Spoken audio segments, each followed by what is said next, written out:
ইস, এত চুল পড়ছে! এভাবে চুল পড়লে তো টাকি হয়ে যাব। চুল পড়া একটা স্বাভাবিক বিষয়, কিন্তু যদি হঠাৎ চুল পড়া অনেক বেড়ে যায় তাহলে এর পিছনে কিছু কারণ থাকতে পারে। নাম্বার ওয়ান, স্ট্রেস বা দুশ্চিন্তা। অনেক সময় পরীক্ষা বা অন্য কোনো কারণে আমরা খুব বেশি স্ট্রেস নিই। এই যে স্ট্রেস বা দুশ্চিন্তা, এটা চুলের স্বাভাবিক বৃদ্ধিকে বাধাগ্রস্ত করে। এরপরে একটা গুরুত্বপূর্ণ কারণ হতে পারে নিউট্রিশনের ঘাটতি। অর্থাৎ তোমার শরীরে যদি আয়রন, জিঙ্ক বা প্রোটিনের ঘাটতি থাকে, সেক্ষেত্রে তোমার চুলের স্বাভাবিক বৃদ্ধি হবে না এবং তোমার হঠাৎ চুল পড়া অনেক বেড়ে যেতে পারে। এছাড়া আরেকটা তৃতীয় গুরুত্বপূর্ণ কারণ হতে পারে হরমোনাল প্রবলেম। কারো শরীরে যদি থাইরয়েড হরমোন ইমব্যালেন্স থাকে, কিংবা মেয়েদের পিউবার্টিতে অনেক সময় পলিসিস্টিক ওভারিয়ান সিনড্রোমের কারণে হরমোনাল ইমব্যালেন্স থাকে, সেটা চুল পড়ার একটা গুরুত্বপূর্ণ কারণ হতে পারে এবং হঠাৎ চুল পড়া বেড়ে যেতে পারে। অ্যান্ড ফোর্থলি, নতুন কোনো ঔষধের প্রয়োগ। তুমি যদি কোনো রোগে ভোগো, তোমার জ্বর হয় বা অন্য কোনো রোগে ভোগো এবং নতুন কোনো ওষুধ সেবন করো, সেটা তোমার চুল পড়ার একটা গুরুত্বপূর্ণ কারণ হতে পারে।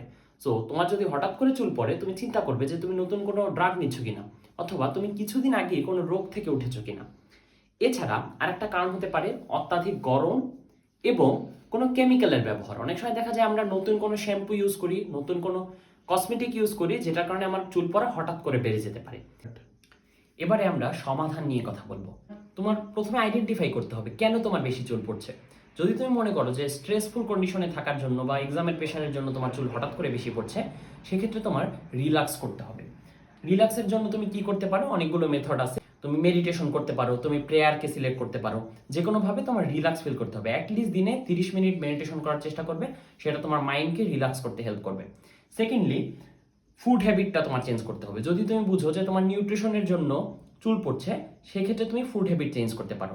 অর্থাৎ আমি তো বলেছিলাম যে আয়রন, প্রোটিন এবং জিঙ্ক সমৃদ্ধ খাবার খেতে। সেক্ষেত্রে তুমি মাছ খেতে পারো, ডিম খেতে পারো, কলা খেতে পারো, তারপর সিজনাল বিভিন্ন শাকসবজি খেতে পারো। এগুলো খেলে তোমার নিউট্রিশনের চাহিদা পূরণ হবে এবং চুল পড়া কমবে বলে আশা করা যায়।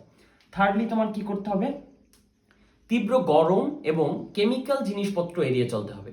সবসময় এটা সাজেস্টেড যে তোমার স্কাল্প যদি হেলদি থাকে, তোমার স্কাল্পে কোনো সমস্যা না থাকে, সেক্ষেত্রে বিভিন্ন কেমিক্যাল জিনিসপত্র মাথার মধ্যে ইউজ করার কোনো দরকার নেই। সেটাই তোমার চুলকে হেলদি রাখবে। এবং লাস্টলি, যদি তোমার দীর্ঘদিন ধরে চুল পড়ার সমস্যা থাকে এবং অনেকদিন এটা সাস্টেইন করে, ফুড হ্যাবিট বা যে পয়েন্টগুলো বললাম এগুলো ঠিক করার পরেও চুল পড়া না কমে, সেক্ষেত্রে অবশ্যই তুমি একজন ডার্মাটোলজিস্ট বা একজন ডাক্তারকে দেখাতে হবে। ধন্যবাদ সবাইকে। তুমি আমাকে কমেন্টে জানাও যে কোন কারণে তোমার চুল পড়ে।